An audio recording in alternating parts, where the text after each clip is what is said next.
turn the light. Qu'est-ce qu'ils disent les gars? Qu'est-ce qu'ils disent? Bienvenue. On est chaud, on est bouillant. Allez, c'est la fin de saison. On est enfin arrivé à faire quelque chose de bien avec le ROD Molenbeek. Je suis très très content de vous retrouver. On va faire le bilan de cette saison 4. Et ça s'annonce très très bien. Puisque comme vous pouvez le voir, je sais pas si vous voyez d'ailleurs, on va agrandir un petit peu. On a fait une saison historique avec le RWD Molenbeek. Parce que nous avons établi un nouveau record de classement. On va pas passer par quatre chemins, vous le voyez en haut, vous le voyez sur le côté. On est donc deuxième, on a fini donc deuxième de ce championnat qui nous ouvre les portes d'un barrage en Ligue des Champions. Après 4 saisons, il était temps de réussir quelque chose. Je suis très content. On va présenter du coup tout ce qui s'est passé, les derniers matchs. On en avait parlé juste avant la vidéo précédente de cette saison qui était prometteuse. D'abord que du coup elle a continué à être prometteuse puisqu'on est monté crescendo, excusez-moi, dans cette Jupiler League et on a réussi à être performant dans le Fergie Time, les phases de poule, le côté décisif quoi.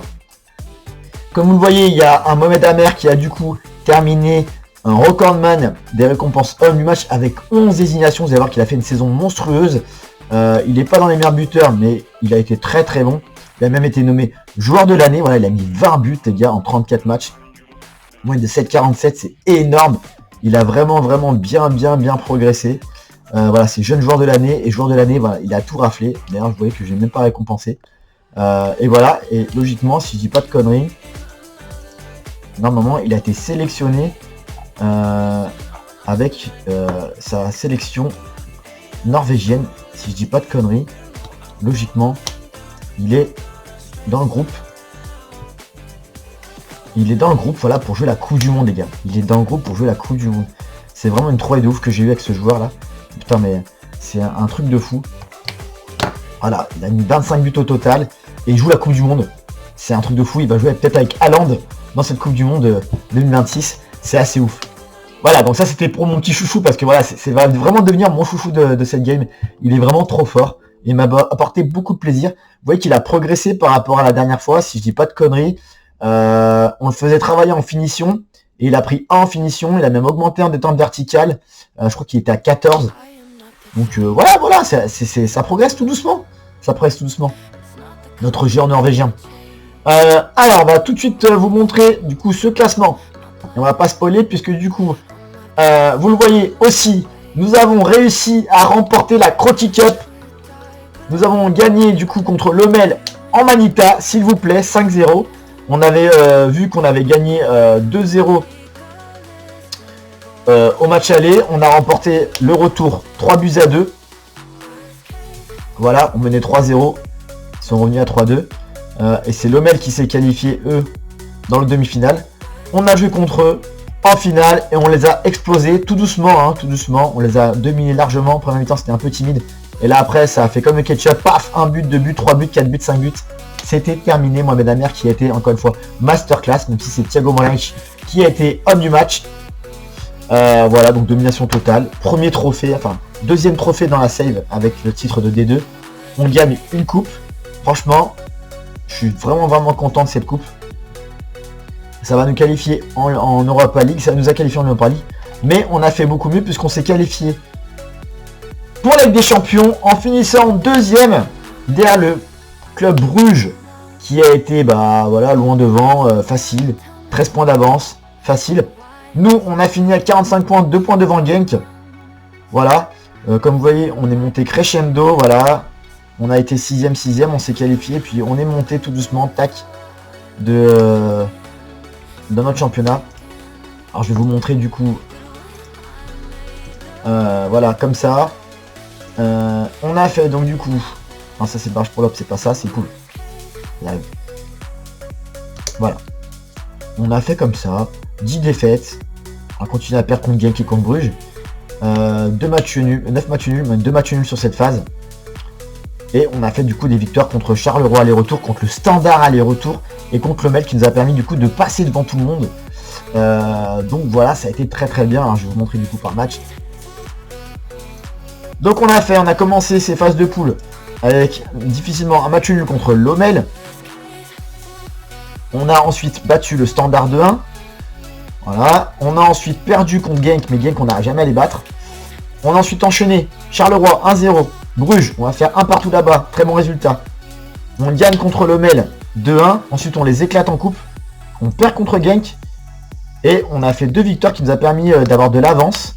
Malgré notre dernière défaite contre Bruges une nouvelle fois. Mais c'était pas grave puisque du coup on a réussi notre coup. On sera en barrage de Ligue des Champions. On jouera un tour préliminaire si je dis pas de bêtises. Ou un tour de barrage, je ne sais plus. Mais c'est très très bien. Ça va nous apporter aussi de la manne financière. Mais on va continuer de vendre hein, bien sûr. Puisque bah voilà, hein, l'argent ne reste pas à Molenbeek qui part, on sait pas où. Voilà. On avait 6 millions à mi-saison, on est descendu à 3. Donc il va falloir continuer à vendre. Et donc on va passer sur les joueurs. Du coup, pour vous montrer un petit peu qui on va vendre, qui on va garder, les meilleurs joueurs, tout ça. Au niveau des meilleurs joueurs, donc on a effectivement les joueurs qu'on avait présentés à la mi-saison. Mohamed Amer, qui est effectivement le meilleur joueur de cette saison, avec une note de 7,48. Il aura marqué 25 buts, toutes compétitions confondues, en 40 apparitions, 36 titus, 10 passes décisives. C'est vraiment un joueur, vraiment, je le kiffe, hein. Il est vraiment bon, tu vois, comme je l'ai dit dans la vidéo précédente, c'est un joueur similaire à Lorenzo Luca, je trouve. Il n'est pas forcément là dans les petits matchs, mais dans les gros matchs, quand c'est important, quand il y a besoin de lui, il est là. Il est surnommé le nouveau Erling Haaland, j'avais même pas vu. Voilà. Bon bah voilà, bah du coup on sait que c'est un gros joueur quoi. Donc finalement peut-être qu'il a une grosse un gros PA quoi. On verra bien. On verra bien, mais en tout cas vous avez vu là, ça monte. Je vous remonte sa fiche vite fait. Donc en Jupiler League c'est 34 matchs, 20 buts, 10 passes décisives pour 17 XG, donc il a performé. En coupe il a marqué 5 buts en 5 matchs. Propre. Là il y a un petit bug sur son truc, là je sais pas pourquoi il y a 2 clubs brésiliens qui apparaissent. C'est bugué. Il y a d'autres joueurs comme ça.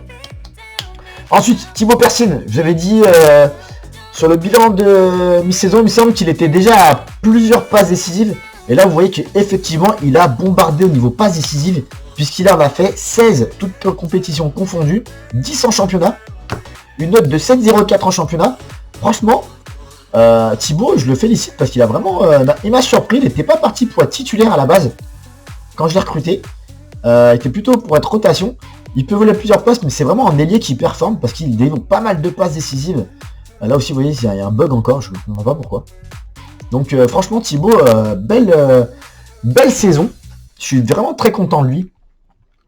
Et j'espère le garder parce que c'est un joueur belge. Donc, il faut que je garde des joueurs belges pour continuer à pouvoir faire une équipe en championnat. Mais en tout cas, Thibaut est un très bon joueur. Autre joueur important, mais qui a fait une saison un peu irrégulière. Il a fini quand même mieux que ce qu'il a commencé. C'est Thiago Moraes, le joueur de Boavista à la base, qu'on a emprunté. Il finit à 12 buts, 17 buts, toutes compétitions confondues.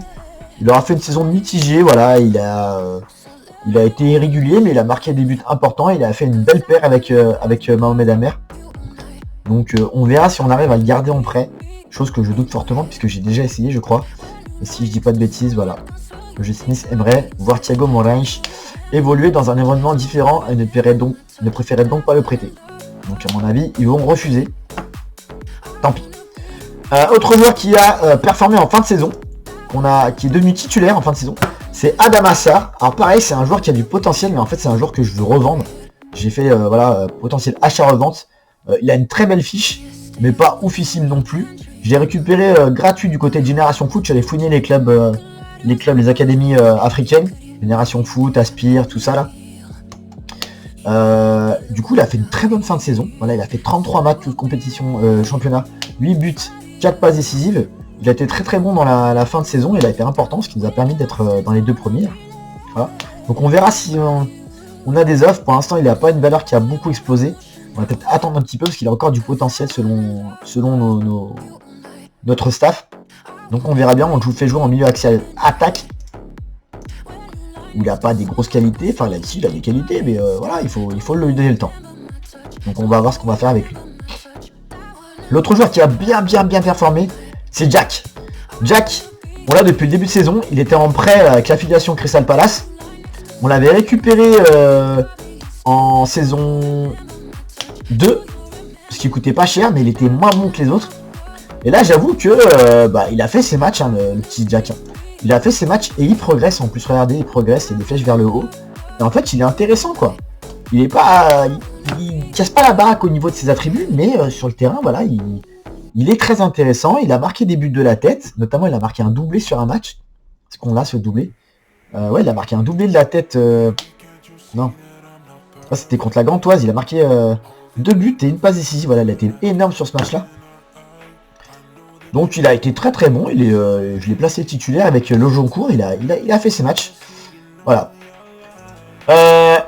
Joueur qu'on savait qu'on allait pas faire de... On savait qu'il allait être bon, c'est Oleg Ravchuk.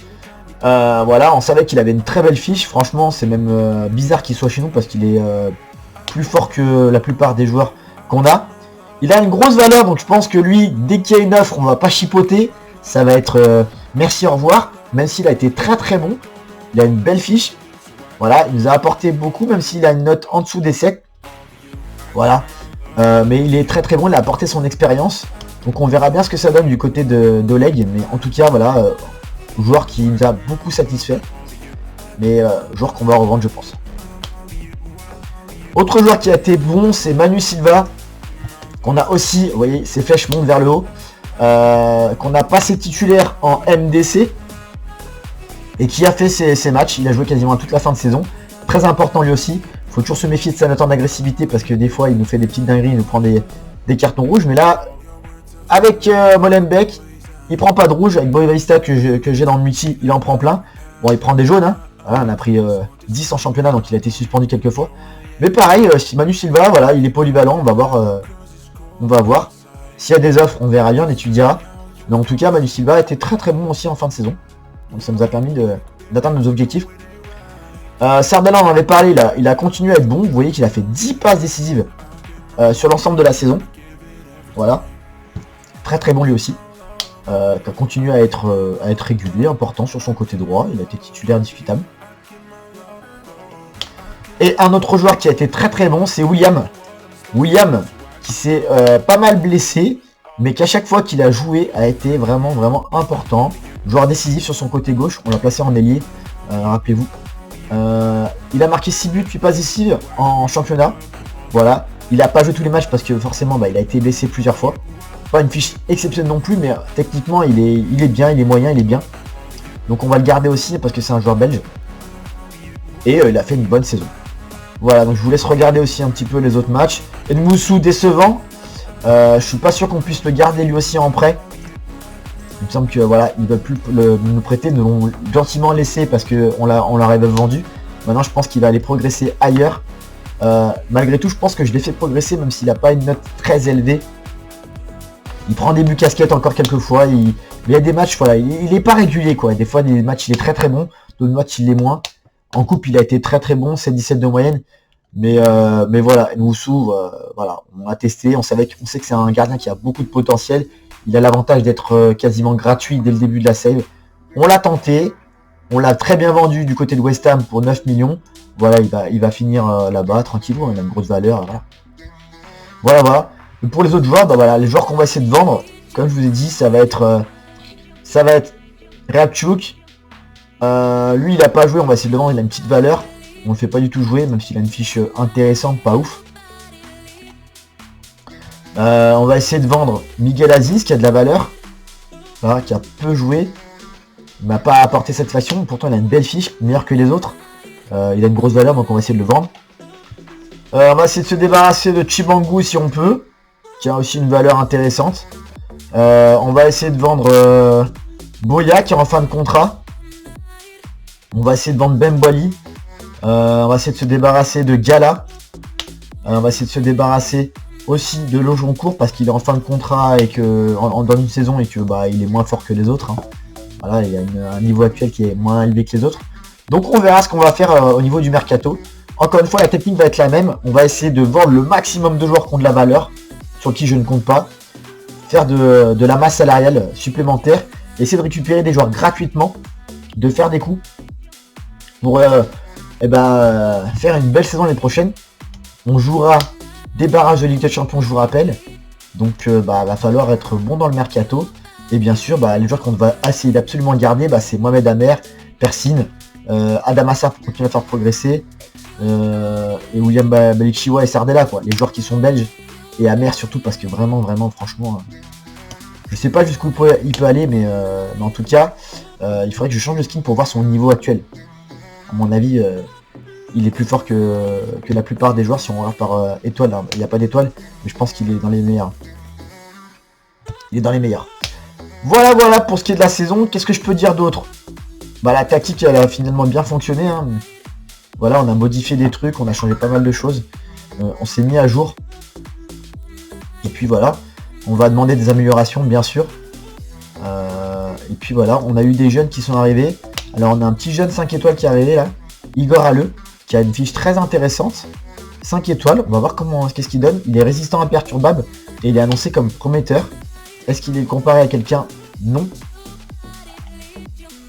Mais lui, je pense qu'on va le faire monter en équipe 1 direct pour qu'il bénéficie des entraînements et voir s'il peut progresser physiquement, parce que là, il est déjà prêt techniquement et mentalement. Hein. Même si c'est pas ouf ici, il a un Holland Leadership, c'est pas ouf. Mais il a une grosse valeur, donc ça veut dire qu'il a du potentiel. On verra bien le petit Igor ce qu'il va nous donner. Mais en tout cas, c'est pas trop mal. C'est pas trop mal. C'est le seul joueur qu'on peut noter au niveau des Nugènes. Lui, il était déjà présent. On a d'autres ici, mais ils sont pas ouf. Vous voyez, ils sont pas ouf du tout. Voilà. Je pense avoir fait le tour. J'essaie d'être succinct, encore une fois, pour faire des courtes vidéos, pour que ça puisse se mettre rapidement sur YouTube. Voilà. Donc, on en est là. En tout cas, moi, je suis très content de cette saison. Franchement, une victoire en Crocky Cup, une deuxième place qualificative en Europa League. On ne pouvait pas rêver mieux comme saison, mais j'ai envie de dire enfin. Parce que j'avoue que si on avait réussi ça dès la deuxième saison, je vous rappelle, on avait fini premier à la fin de la phase de poule. On aurait dû être champion, quoi. Ça n'aurait pas été la même partie, je pense. En tout cas, elle est comme ça. On va arriver en saison 5 avec enfin une stabilité financière. Une équipe pas encore super compétitive. On s'est appuyé sur Amer. Et puis, on va voir ce que ça donne. En espérant faire un parcours en Europe. Et surtout, se qualifier encore une fois en saison 5 pour les champions. Donc, va falloir au moins faire aussi bien, deuxième, voire mieux, premier. Mais bon, ça risque d'être compliqué parce que Bruges est vraiment fort. On verra bien. On ne sait pas de quoi